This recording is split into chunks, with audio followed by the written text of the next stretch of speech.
উপস্থিত আজকের দোয়া মাহফিল অনুষ্ঠানের সম্মানিত সভাপতি সাহেব, উপস্থিত আছেন অত্র বিদ্যালয়ের প্রধান শিক্ষক সাহেব, অন্যান্য শিক্ষক মণ্ডলী, উপস্থিত আছেন আজকের অনুষ্ঠানের প্রধান অতিথি ও বিশেষ অতিথিবৃন্দ, ম্যানেজিং কমিটির সদস্যবৃন্দ এবং মঞ্চের সামনে বসা সকল ছাত্রছাত্রী, অত্র বিদ্যালয়, সকলের প্রতি আমার সালাম। আসসালামু আলাইকুম।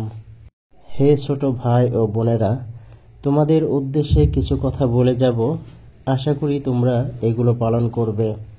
তোমার উদ্দেশ্যগুলো, ভবিষ্যৎ পরিকল্পনাগুলো সব সময় লুকিয়ে রাখবে। যদি তুমি কোনো বিষয় নিয়ে কাজ করো, তাহলে সেটি মানুষের সামনে কখনোই প্রকাশ করবে না।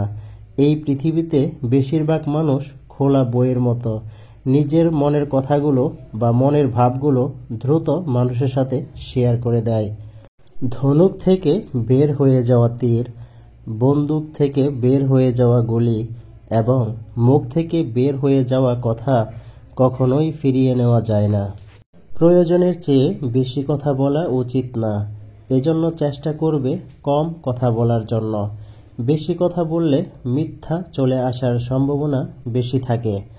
স্মার্ট মানুষের বড় একটা গুণ হলো তারা কম কথা বলে। শুদ্ধ ভাষায় কথা বলার চেষ্টা করবে।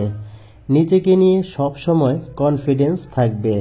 শিক্ষকদের অবদ্ধ হয়েও না, সবসময় শিক্ষকদের মান্য করে চলবে। বড়দের সম্মান করবে আর ছোটদের স্নেহ করবে। তোমাদের ভবিষ্যৎ হোক উজ্জ্বল, প্রাণবন্ত।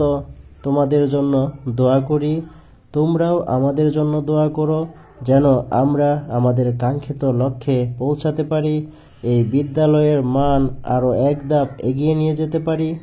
আমার বক্তব্যের ভাষায় যদি কোনো ভুল থাকে, ক্ষমা সুন্দর দৃষ্টিতে দেখবে। সকলের কাছে দোয়া চাই, আমাদের জন্য দোয়া করবেন। আল্লাহ হাফেজ।